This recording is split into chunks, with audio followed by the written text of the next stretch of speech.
د جرګې د وروستۍ ورځې تر دا وخته پورې نن ټوله ورځ چې ځایي مشرانو سیاستوالو په یو ځای کې سره راغونډ سوي وو، ځینو پکې ویناوې وکړې او تر هغه وروسته بیا شیبه مخکې هغوی ته د 2 ساعتونو لپاره یو وقفه ورکړل سوه. په دې 2 ساعته 3 ساعته کې به هغه 80 کسان چې له بیل بیل ولسوالیو مشران جرګګیو څخه ټاکل سوي وو یا د شاوخوا شلو سیاسي ګوندونو یا سازمانو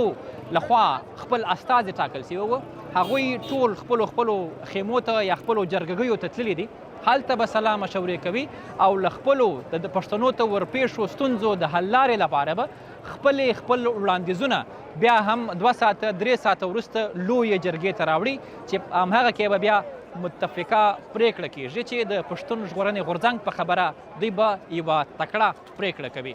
پرون چې کله مازدیګر مهال د جرګې لومړی پایل وسو، په همهغه کې لومړی مستند فلمونه چې د پښتونخوا په بیل بیل سیمو کې د پښتون ژغورنې غورځنګ په خبره د پاکستاني امنیتي ځواکونو له لوري له پښتنو سره څومره ظلمونه د دوی په وینا سوي وو، هغه یې ټول په مستند فلمونو کې سره راغونډ کړي وو او هغه مستند فلمونه یې د جرګې ګډونوالو ته وړاندې کړل. د جرګې د تګلارې په هکله که موضوع وایو نو دلته تر اوسه پورې شاوخوا 60 وړې خیمې یا 60 وړې جرګګۍ د پښتونخوا د بیل بیل سیمو څخه راغلیو هغه د جرګو ګډونوالو لپاره جوړې سوي دي چې هغوی په همهغه کې بیا له خپلې جرګګۍ څخه یا له خپلې خیمې څخه یا له خپلې ولسوالۍ څخه یو کس خپل مشر وټاکه. همهغه یو کس لکه د 60 ولسوالیو یا د 60 ضلعو څخه چې کم خلک راغلي هغه 60 جرګګۍ دي او شاوخوا 10 جرګګۍ یا 10 وړې خیمې به د دې لپاره جوړې سوي دي چې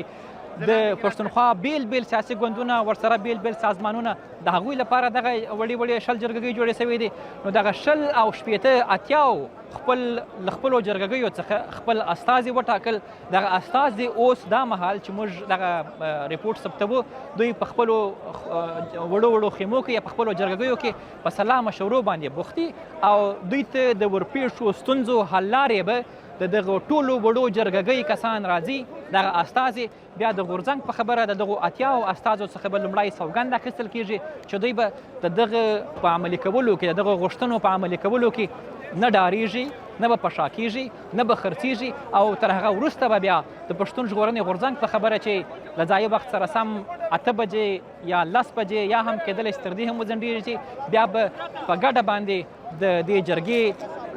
هغه پریکړه کیږي چې د پښتون ژغورنې غورځنګ په خبره دوی تکړه پریکړه بولي، وایي چې له همهغه به بیا د پښتنو ته ورپېښې ستونزې په همدې پریکړه کې ټولې سره رانغښتل کیږي او دغه پریکړه به